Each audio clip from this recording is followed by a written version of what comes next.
हर हर महादेव। आज इस वीडियो में सोमवार व्रत कथा आप सभी के लिए लेकर के आई हूँ। जैसा कि आज सोमवार का दिन है, देवों के देव महादेव आप पे कृपा बनाए रखें, इसके साथ हम कथा श्रवण करेंगे। तो बोलिए हर हर महादेव। एक बार किसी नगर में एक साहूकार रहता था।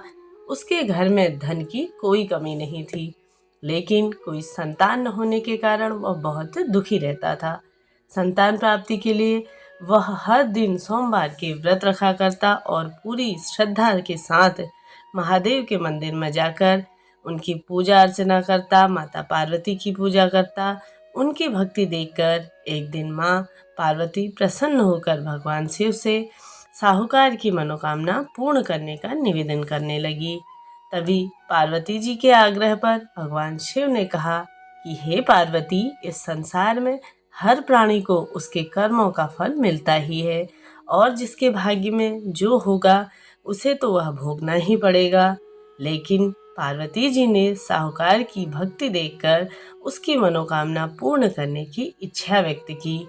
तब माता पार्वती के आग्रह पर शिवजी ने साहूकार को पुत्र प्राप्ति का वरदान तो दिया, लेकिन उन्होंने बताया कि यह बालक केवल 12 वर्ष तक ही जीवित रहेगा।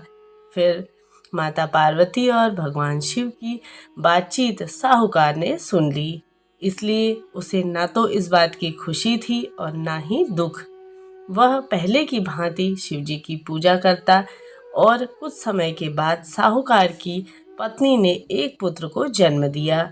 जब वह बालक 11 वर्ष का हुआ तो उसे पढ़ने के लिए काशी भेज दिया गया।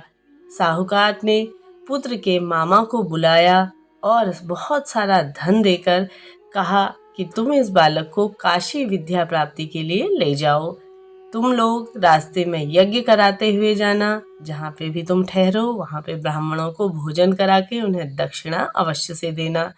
दोनों मामा भांजे इसी तरह यज्ञ कराते और ब्राह्मणों को दान दक्षिणा देते हुए काशी नगरी की ओर निकल पड़े।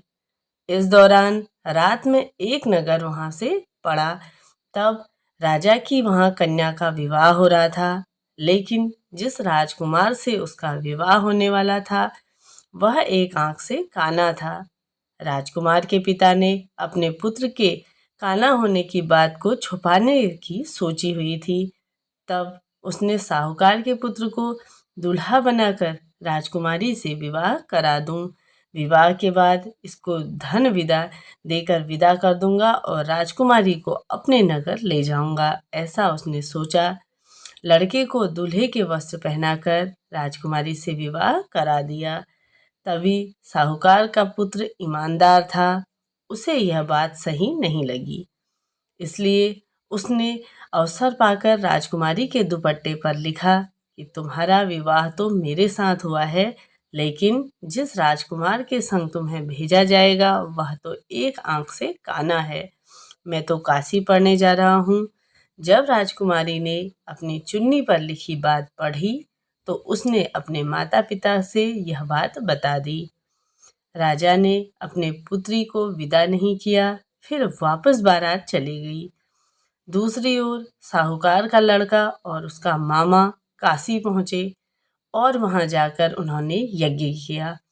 जिस दिन लड़का 12 वर्ष का हुआ उस दिन भी यज्ञ का आयोजन था। लड़के ने अपने मामा से कहा कि मेरी तबीयत कुछ ठीक नहीं लग रही है। मामा ने कहा कि तू जा अंदर और वहाँ आराम कर। शिवजी के वरदान अनुसार कुछ ही देर के बाद बालक के प्राण निकल गए। तब मृत भांजे को देखकर उसके मामा विलाप करना शुरू किया। संयोगवश उसी समय शिवजी और माता पार्वती उधर से जा रहे थे। पार्वती माता ने भोलेनाथ से कहा कि स्वामी, मुझे इसके रोने की किसी की रोने की स्वर सुनाई दे रही है। जब आप इस व्यक्ति के कष्ट को अवश्य से ही दूर कर दीजिए। तब शिवजी मृत बालक के समीप गए तो वह बोले कि यह तो वही साहूकार का पुत्र है जिसे मैंने 12 वर्ष की आयु का वरदान दिया है। अब इसकी आयु तो पूरी हो चुकी है, इसलिए मातृभाव से विभोर होकर माता पार्वती ने कहा कि हे महादेव, आप इस बालक को आयु देने की कृपा करें। अन्यथा इसके वियोग में इसके माता पिता भी तड़प तड़प कर मर जाएंगे। माता पार्वती के पुनः आग्रह करने पर भगवान शिव ने उस लड़के को जीवित कर दिया और साथ ही उसे वरदान दिया कि वह जीवित रहेगा। शिव जी की कृपा से वह लड़का उठ खड़ा हुआ। शिक्षा पूरी करके लड़का मामा के साथ अपने नगर की ओर वापस चल दिया। दोनों चलते हुए उसी नगर में पहुंचे जहां उनका विवाह हुआ था। उस नगर में नहीं उनका यज्ञ का आयोजन किया। उस लड़के ने ससुर ने उसे पहचान लिया और महल में ले जाकर उसकी खातिरदारी की और अपनी पुत्री को उसके साथ विदा कर दिया। इधर साहूकार और उसकी पत्नी भूखे प्यासे रहकर बेटे की प्रतीक्षा कर रहे थे।